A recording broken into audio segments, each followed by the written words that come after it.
क्या कभी आपके साथ ऐसा हुआ है? आपने किसी लड़की को दिल से चाहा हो, उसके हर मैसेज का इंतजार किया हो, उसकी एक हाय से आपका दिन बन जाता हो, उसके साथ छोटी छोटी बातें भी खास लगती थी, उसकी हंसी, उसके इमोजी, उसकी देर रात की चैट्स, सब कुछ आपकी दुनिया का हिस्सा बन चुके थे। लेकिन फिर कुछ बदलने लगा। उसके रिप्लाई धीरे धीरे कम होने लगे। पहले जहां मिनटों में जवाब आता था, अब घंटे लगने लगे। इमोजी गायब हो गए, बातें छोटी हो गई, और एक दिन आपका मैसेज सिर्फ सीन रह गया। आप सोचते रह गए, क्या गलती मेरी थी? क्या मैं बोरिंग हो गया? या फिर वो किसी और से बात कर रही है? लेकिन आज जरा सोचिए, अगर उसी समय आप भी चुप हो जाए, अगर आप उसे इग्नोर करना शुरू कर दे, तो क्या होगा? क्या वो नोटिस करेगी? क्या उसके मन में सवाल उठेंगे? क्या वो भी आपकी प्रोफाइल चेक करेगी जैसे आप किया करते थे? आज की इस वीडियो में हम इसी गहरी साइकोलॉजी को समझेंगे।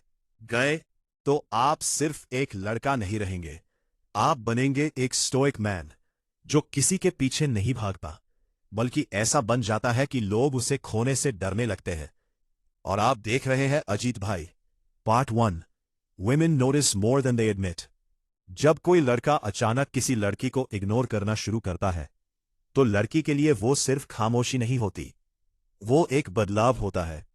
एक ऐसी स्थिति जिसे वो शायद समझ ना पाए, लेकिन महसूस जरूर करती है। शुरुआत में वो हल्के में लेती है। वो अपने मन में सोचती है, अच्छा, बात नहीं कर रहा, कोई बात नहीं, मुझे क्या फर्क पड़ता है। उसका ईगो उसे यही कहता है। लेकिन समय के साथ आपकी खामोशी उसके अंदर सवाल बनकर गूंजने लगती है। वो सोचने लगती है, क्या मैंने कुछ गलत कहा था? क्या अब वो मुझे पहले जैसा पसंद नहीं करता? क्या उसने किसी और को मेरी जगह दे दी? ये वही सवाल हैं जो अक्सर लड़के खुद से पूछते हैं। लेकिन फर्क यह है कि लड़के इन सवालों को बाहर दिखा देते हैं, जबकि लड़कियां इन्हें अंदर ही अंदर महसूस करती है। क्यों? क्योंकि उन्हें बचपन से यह सिखाया जाता है कि अगर कोई लड़का तुम्हें पसंद करता है, तो वो हमेशा पहल करेगा, वो तुम्हारे पीछे आएगा, वो तुम्हें मनाएगा, वो तुम्हारे सिग्नल समझेगा। लेकिन जब अचानक वही लड़का चुप हो जाए, तो उसके विश्वास पर चोट लगती है। वो सोचती है, यह कैसे हो सकता है कि कोई मुझे इग्नोर कर रहा है? और यही से उसके मन में हलचल शुरू होती है। पार्ट 2, जब साइलेंस ईगो से टकराता है। अब लड़की के अंदर दो चीजें लड़ती है रही होती है, ईगो और इमोशन। बाहर से सब सामान्य दिखता है, इंस्टाग्राम पर वही पोस्ट, वही सेल्फी, वही हंसी। लेकिन अंदर एक बेचैनी शुरू हो चुकी होती है। वो लड़की जिसे कभी लगता था कि वो कंट्रोल में है, अब खुद को सवालों में घिरा पाती है। उसका ईगो कहता है, कोई बात नहीं, 10 और लड़के हैं। लेकिन उसका दिल चुपचाप आपकी प्रोफाइल खोलता है। वो आपकी स्टोरी देखती है, आपकी पोस्ट देखती है, और हर चीज में कोई संकेत ढूंढती है। कभी वो पुराने चैट्स पढ़ती है, वो याद करती है वो रातें जब आप दोनों घंटों बात करते थे। वो सोचती है, क्या मैंने उसे हल्के में ले लिया था? यही से उसकी सोच बदलने लगती है, क्योंकि अब आपकी चुप्पी उसके दिमाग में एक सवाल बन चुकी है। और इंसान को सबसे ज्यादा वही चीज परेशान करती है, जिसका जवाब उसे नहीं मिलता। Part 3, the mystery effect. Psychology कहती है, इंसान उस चीज की तरफ ज्यादा आकर्षित होता है जिसे वो पूरी तरह समझ नहीं पाता। जब आप अचानक दूर हो जाते हैं, तो लड़की पहले कंफ्यूज होती है, फिर क्यूरियस, और धीरे धीरे वो आपको समझने की कोशिश में ज्यादा सोचने लगती है।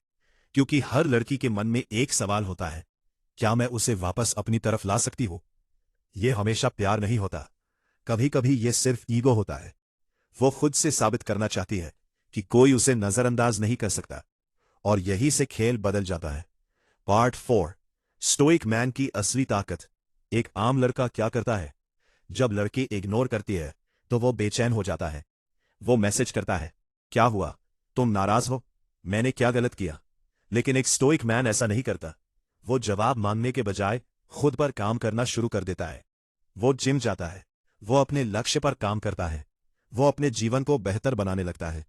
क्योंकि उसे पता है, सबसे बड़ी ताकत अटेंशन मांगने में नहीं, बल्कि सेल्फ रिस्पेक्ट बनाए रखने में होती है। जब आप अपनी जिंदगी पर ध्यान देने लगते हैं, तो आपकी ऊर्जा बदल जाती है, आपकी बॉडी लैंग्वेज बदल जाती है, और लोग इसे महसूस करते हैं। जब लड़की को आपकी कमी महसूस होती है, समय के साथ वो लड़की धीरे धीरे महसूस करने लगती है कि कुछ बदल गया है।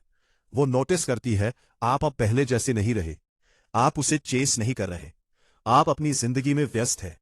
और यही चीज उसे सोचने पर मजबूर करती है। वो कभी आपकी स्टोरी पर रिएक्ट करेगी, कभी कोई कैजुअल मैसेज भेजेगी, जैसे याद है वो कैफे, या आज एक गाना सुना, तुम्हारी याद आ गई। ये उसका तरीका होता है धीरे धीरे वापस आने का। क्योंकि अक्सर महिलाएं सीधे नहीं कहती कि उन्हें कमी महसूस हो रही है, वे इशारों में बात करती हैं।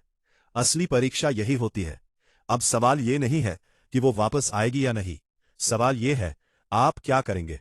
क्या आप फिर उसी जगह लौट जाएंगे जहां आपने खुद को खो दिया था, या फिर आप अपने नए रूप को बनाए रखेंगे। स्टोइसिज्म हमें सिखाता है कि भावनाओं को दबाना नहीं, बल्कि समझना जरूरी है। अगर कोई व्यक्ति आपकी जिंदगी में आता है तो अच्छा है, लेकिन अगर वो चला जाता है तो आपकी कीमत कम नहीं हो जाती।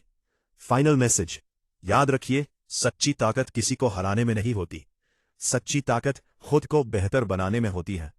जब आप वैलिडेशन मांगना बंद कर देते हैं और अपनी वैल्यू खुद बनाते हैं, तभी लोग आपको अलग नजर से देखने लगते हैं।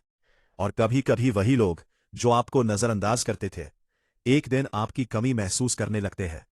लेकिन तब तक आप बदल चुके होते हैं, आपको उनकी जरूरत नहीं रहती, क्योंकि आपने एक आखिरी बड़ी चीज पाली होती है, खुद को। अगर आप भी एक ऐसा इंसान बनना चाहते हैं जिसे लोग हल्के में न लें, तो इस चैनल अजीत भाई को सब्सक्राइब जरूर करें। यहां आपको हर हफ्ते मिलती है डीप साइकोलॉजी, स्टोइक माइंडसेट और सेल्फ रिस्पेक्ट भी असली ताकत। क्योंकि असली जीत किसी और को पाने में नहीं, खुद को खोने से बचाने में है।